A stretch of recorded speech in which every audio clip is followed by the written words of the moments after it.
A single kilogram to orbit costs $2,720 on a fully expendable rocket.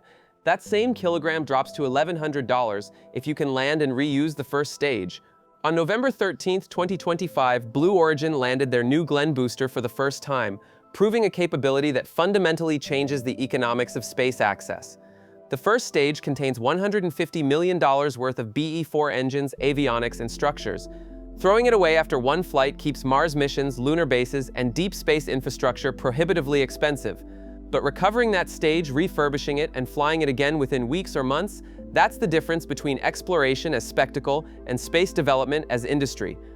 Let me show you what actually happened and why it matters. New Glenn's first launch in January 2025 successfully delivered its payload to orbit, but the booster landing failed catastrophically. 7 BE-4 engines were commanded to reignite for the landing sequence. 0 engines actually lit. The stage impacted the Atlantic at terminal velocity. For the next 10 months, Blue Origin went silent, conducting failure analysis on turbopump systems, propellant stratification under hypersonic conditions, and cryogenic fluid behavior during atmospheric reentry. Engineers redesigned propellant management systems, implemented new engine chill sequences, updated autonomous guidance algorithms, and modified hardware across 31 different systems. When New Glenn launched again on November 13th, carrying NASA's twin ESCAPADE Mars probes toward a year-long orbit around Earth-Sun Lagrange Point 2 before continuing to Mars, the booster faced genuinely challenging conditions. The autonomous drone ship Jacklyn was positioned over 1,000 kilometers offshore in the Atlantic Ocean, more than 600 miles from Cape Canaveral. In the days before launch, an X-class solar flare had triggered geomagnetic storms that degraded GPS positioning accuracy. Ocean conditions included 2-meter swells and 15-knot crosswinds. These weren't ideal demonstration conditions, they were operational reality. The landing sequence began 8 minutes after liftoff. The booster executed a 3-engine entry burn to slow from hypersonic velocity, transitioned to single-engine descent control, then fired 7 BE-4 engines in precise synchronization for the final landing burn. The vehicle touched down successfully on Jacklyn's deck with reported accuracy within 2 meters of the target point. This marked Blue Origin's first successful orbital-class booster recovery, their first ocean platform landing, and validation of 10 months of engineering work. Now here's why the distance matters. SpaceX routinely recovers Falcon 9 boosters on drone ships positioned 400 to 650 kilometers offshore, occasionally farther for high-energy missions.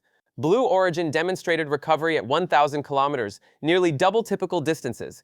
This isn't just about setting records. Greater distance from shore expands the geometry of possible landing zones, which directly translates to more launch opportunities per year when weather at closer distances would scrub missions. It means you can optimize recovery positioning for different orbital trajectories without being constrained by coastal proximity. The economics become transformative when you examine reusability assumptions.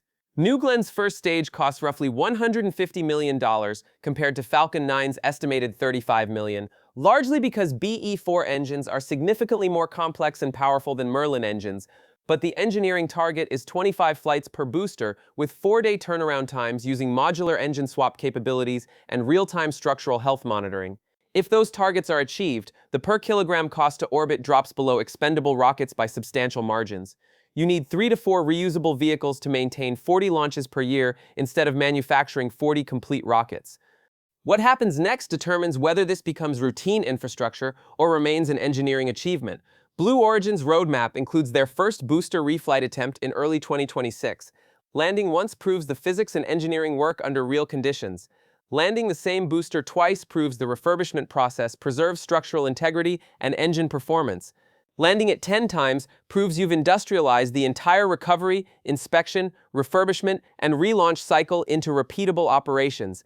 That's the threshold where reusability transitions from capability to business model. The November 13th landing demonstrated that autonomous guidance systems can compensate for degraded GPS during geomagnetic disturbances, that thermal protection systems can handle the 5,000-degree plasma environment of atmospheric reentry while keeping cryogenic propellants at operational temperatures, and that engine reignition sequences function reliably after the vehicle has experienced hypersonic flight.